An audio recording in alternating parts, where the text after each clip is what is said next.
बता दें कि बिहार विधानसभा उपचुनाव की 2 सीटों की तारीखों का ऐलान हो गया और आपको बता दें कि जो 2 सीटें हैं इसके लिए उम्मीदवारों को लेकर भी चर्चा हो रही है और इसे लेकर सियासत भी हो रही है। और सबसे महत्वपूर्ण बात आपको ये बता दें कि महागठबंधन की बात करें तो आरजेडी ने पहले ही तय कर लिया है कि आरजेडी इसे लेकर चुनाव लड़ेगी। और आपको बता दें कि जो ऐलान हुआ है कुशवेश्वर स्थान तारापुर विधानसभा सीट के लिए उपचुनाव होना है, जिसके लिए निर्वाचन आयोग ने तिथि की घोषणा कर दी। 30 अक्टूबर को दोनों सीट के लिए वोट डाले जाएंगे। 2 नवंबर को वोटों की गिनती होगी। उपचुनाव के लिए 1 अक्टूबर को अधिसूचना जारी की जाएगी और 8 अक्टूबर तक नामांकन की प्रक्रिया चलेगी, जिसके बाद 11 अक्टूबर को नामांकन पत्रों की जांच होगी और 16 अक्टूबर तक उम्मीदवार अपना नाम वापस ले पाएंगे।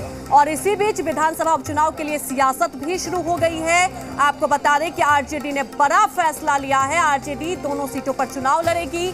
आरजेडी के मुख्य प्रवक्ता भाई वीरेंद्र ने इस बात की जानकारी दी। उन्होंने कहा कि आरजेडी सुप्रीमो लालू प्रसाद के निर्देश पर फैसला हुआ। आपको बता दें कि कुशवेश्वर स्थान की सीट पर कांग्रेस ने चुनाव लड़ा था। इसी बीच कांग्रेस अध्यक्ष मदन मोहन झा दिल्ली रवाना हुए। कल अचानक दिल्ली से बुलावा आने के बाद मदन मोहन झा रवाना हुए हैं। माना तो ये भी जा रहा है कि उपचुनाव को लेकर आला कमान से उनकी चर्चा हो सकती है। तो इधर कांग्रेस विधायक दल नेता अजीत शर्मा ने कहा कि कुशवेश्वर स्थान सीट कांग्रेस की सीट है और अभी तक सीट आरजेडी को दिए जाने की जानकारी है और अगर सीट दी भी जाएगी तो उस पर फैसला सोनिया गांधी करेंगी। कांग्रेस की स्थिति है कि वो अपने अस्तित्व और उसके नहीं कहते कि म्यूजियम में रखने लायक कांग्रेस बनते जा रही है।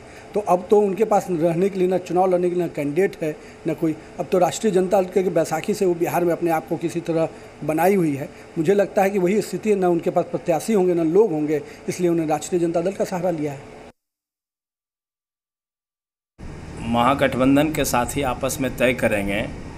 कहीं कभी कभी ऐसी परिस्थिति आती है कि गठबंधन के साथी का या दूसरे पार्टी का उम्मीदवार हमारे उम्मीदवार से जब बेहतर होता है तो वहाँ लक्ष्य ये नहीं होता है कि हम लड़ रहे हैं कि हमारा साथी लड़ रहा है।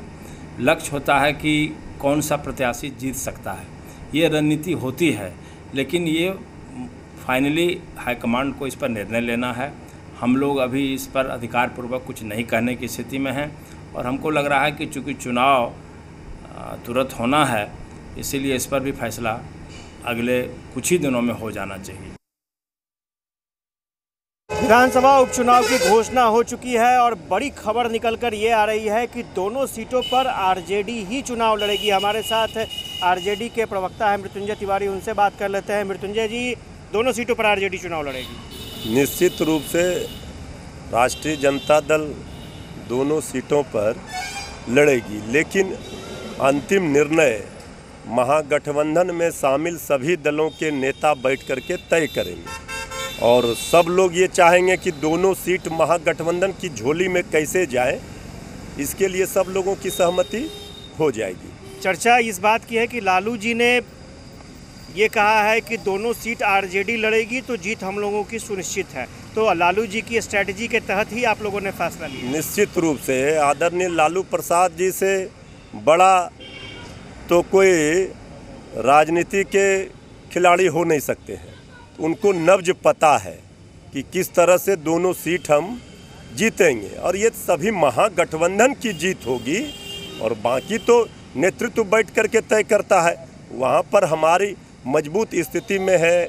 अब बड़ा सवाल ये है कि क्या कांग्रेस इस फैसले पर तैयार हो पाती है या नहीं। कैमरा पर्सन फिरोज के साथ आशुतोष चंद्र, जी मीडिया, पटना।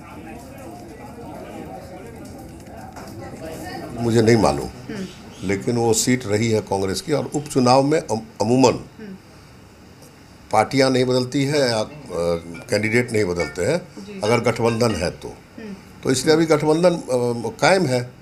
तो सीट एक कांग्रेस लड़ रही है और एक राजद लड़ रही है। लेकिन लालू यादव ने तो कहा है कि दोनों सीटों पर ऐसा उन्होंने कहा है कि नहीं, मुझे नहीं मालूम, लेकिन कोई ऑफिशियली इस तरह की बात अभी नहीं आई है, क्योंकि ऑफिशियली हम लोग भी जानते हैं हमारे पार्टी में तो कोई बात नहीं हुई है अभी।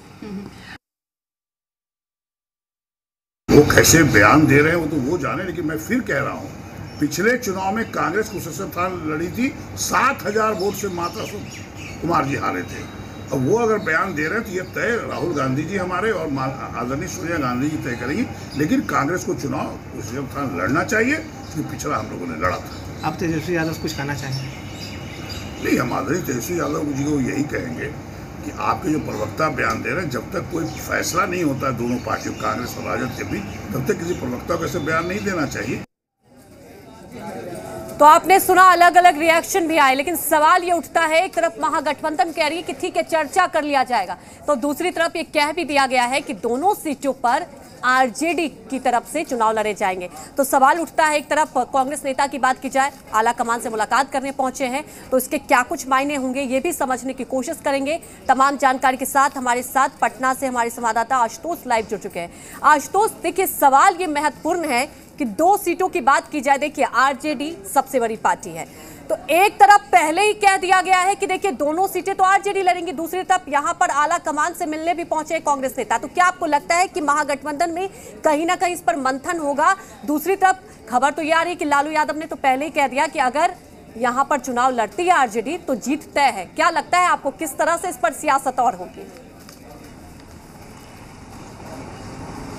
देखिए, सिर्फ ये स्टेटमेंट नहीं है, आरजेडी ने ये फैसला ले लिया है कि दोनों सीटों पर आरजेडी ही चुनाव लड़ेगी। और आपने देखा होगा कि लालू प्रसाद यादव इन दिनों काफ़ी एक्टिव हो चुके हैं बिहार की सियासत को लेकर, और पूरी स्ट्रैटेजी, एक स्ट्रैटेजी उन्होंने तय कर रखी है। तो पहली स्ट्रैटेजी है कि हर हाल में उपचुनाव को जीतना है, और उपचुनाव के जीतने के बाद कहीं ना कहीं एक पॉजिटिव माहौल आरजेडी के समर्थन में बनेगा, महागठबंधन के समर्थन में बिहार में बनेगा, और इसका फ़ायदा आने वाले जो लोकसभा चुनाव में है उसमें भी मिल सकता है। तो ये स्ट्रैटेजी लालू प्रसाद की है, और उसी स्ट्रैटेजी के तहत ये फैसला लिया गया है कि आरजेडी चुनाव लड़ेगी। हालांकि सबसे दिलचस्प बात यह है कि अब तक न तो कोई महागठबंधन की बैठक हुई है, न ही महागठबंधन के नेताओं ने आपस में विमर्श किया है, और अभी तक कोई स्ट्रैटेजी तय नहीं हो सकी है। लेकिन उसके बावजूद भी अगर आरजेडी ने ये फैसला लिया है तो ये अपने आप में एक बड़ा फैसला है। और कांग्रेस नेताओं की तरफ से आप सुनेंगे, कांग्रेस नेताओं ने तो साफ तौर पर कहा है कि उन्हें अभी तक कुछ पता ही नहीं है, बैठक अभी हुई नहीं है, बैठक का वो लोग इंतजार करेंगे, आला कमान फैसला लेंगी इस मसले पर।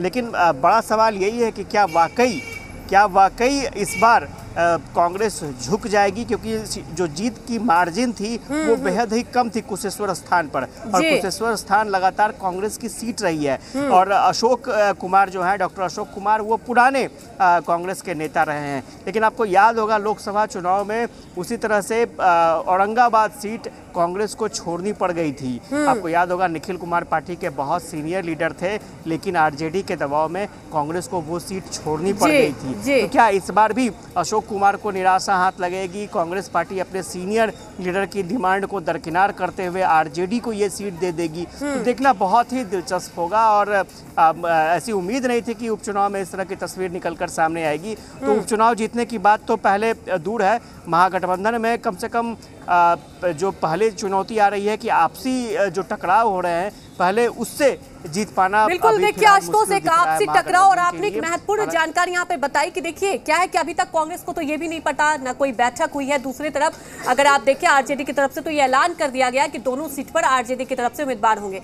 तो क्या ये समझा जाए जैसा कि अगर आप पुराने इतिहास को खंगालें तो आरजेडी के सामने फिर से हो सकता है कांग्रेस को ही झुकना पड़ जाए? क्योंकि देखिए महागठबंधन की सरकार तो है, लेकिन इसमें कोई दो राय नहीं कि कांग्रेस की अगर जमीनी हकीकत को आप तलाशने की कोशिश करें तो बिहार में बहुत ज्यादा नहीं है। एक आप देखते हैं मतभेद, आपसी कला आपस में ही, गुटबाजी की कई बार खबरें आती है। तो आरजेडी बड़ी पार्टी है, और देखिए जैसा कि लालू यादव लगातार सक्रिय है, क्योंकि एजेंडा आप ये समझिए अभी से ही कार्यकर्ताओं में जोश, क्योंकि 2024 पर निगाह है। तो क्या आपको लगता है वाकई अब आरजेडी अभी से ही पूरी तैयारी, और इसलिए ऐलान भी कर चुकी है, और मुझे ऐसा लगता है कि पहले से समीकरण को भी साध लिया गया होगा? देखिए, स्वाभाविक तौर पर, और जब भी स्ट्रैटेजी आरजेडी की बनती है तो लालू प्रसाद यादव की भूमिका बहुत रहती है, और ख़ासतौर से बिहार की बात करें तो महागठबंधन की स्ट्रैटेजी भी लालू प्रसाद यादव ही तय करते हैं। और इसमें कोई दो राय नहीं है कि लालू प्रसाद यादव ने अगर स्ट्रैटेजी बना ली है तो कांग्रेस उसमें ना कर पाएगी या कुछ फेरबदल कर पाएगी। आपको याद होगा लोकसभा चुनाव के समय भी सीटों की संख्या को लेकर के भी कांग्रेस को बैकफुट पड़ाना पड़ा था। मैंने पहले भी कहा कि औरंगाबाद सीट कांग्रेस की लगातार परंपरागत सीट थी, लेकिन कांग्रेस को बैकफुट पड़ाना पड़ा। वहाँ आरजेडी के दबाव में हम के उम्मीदवार को खड़ा किया गया। तो स्वाभाविक तौर पर यहाँ लालू प्रसाद यादव ही महागठबंधन को लीड करते हैं और लालू प्रसाद यादव का ही फैसला जो होता है वो अंतिम फैसला होता है। हालांकि एक चीज़ देखना दिलचस्प होगा, क्योंकि डॉक्टर अशोक कुमार जो वहाँ के संभावित कैंडिडेट माने जा रहे थे, पिछले बार भी उन्होंने चुनाव लड़ी थी, उनका साफ तौर पर कहना था कि गठबंधन अभी है और अगर गठबंधन है तो गठबंधन के हिसाब से चलना पड़ेगा और गठबंधन के हिसाब से पिछली बार ये सीट कांग्रेस की थी तो कांग्रेस ही चुनाव लड़ेगी। लेकिन अशोक कुमार की बात कितनी जमीन पर उतर पाती है अभी फिलहाल कहना जल्दबाजी होगी। आला कमान से मुलाकात करने पहुंचे हैं, अब देखिए क्या आला कमान किस बात का सिग्नल मिलता है, ये इस पर हमारी निगाहें रहेंगी और आपसे अपडेट भी लेते